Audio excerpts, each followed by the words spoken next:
Hi అండి, good evening. ఈరోజు కూడా డిన్నర్ టైం అయిందండి. మేము వచ్చేసరికల్లా రోటీస్లోకి ఆలూ గ్రేవీ, రైస్లోకి దాల్ కర్రీ. కానీ చూడటానికి ఇలా ఉన్నాయి కానీ చాలా చప్పగా ఉంటున్నాయి ఇటు సైడ్. మరి కొంచెం కూడా సాల్ట్ అని కానీ కారం అసలు స్పైసీ ఏమి ఉండట్లేదు. నేనైతే కొంచెం ఉప్పు కారం రెండిట్లో యాడ్ చేశాను పప్పులో, గ్రేవీలో. కానీ ఎలా అయినా మనం చేసినప్పుడు వేసినట్టయితే రుచిగా అనిపించట్లేదు. కొంచెం నార్మల్గా ఉంది కానీ పర్లేదు. నేను ఉప్పు కారం యాడ్ చేశాక కొంచెం తినలేసేలాగే ఉంది. ఇకపోతే ఇవాళ హౌస్ సెర్చింగ్ ఎంతవరకు వచ్చిందంటే, మా అమ్మాయి వాళ్ళ ఆఫీస్లో ఎవరో చెప్పారంట మన ఆఫీస్ ఉండే ఏరియాలో కూడా కొంచెం ముందుకు పోతే అటు సైడ్ అపార్ట్మెంట్స్ ఉన్నాయి, వెతకొచ్చని.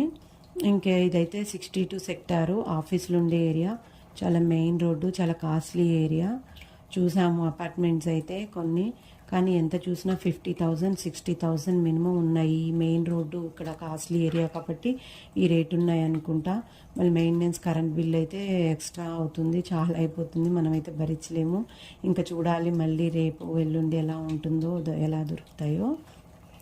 ఇకపోతే మేము ఉండేది ఇప్పుడు పీజీలో ఉంటున్నాం కదా.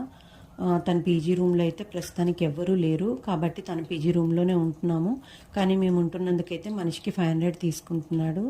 మా ముగ్గురికి, మా హస్బెండ్కి, నాకు, మా చిన్నమ్మాయి కలిపి 1500 అవుతుంది డైలీ. ఆ 1500 కాక డైలీ క్యాబ్స్కి వెళ్ళి రావడానికి అయితే 1000 నుంచి 1200 దాకా అవుతున్నాయి. క్యాబ్ అయితే క్యాబ్, ఆటో అయితే ఆటో, చాలానే అవుతున్నాయి. ఎంత త్వరగా దొరికితే మాకు అంత హ్యాపీ.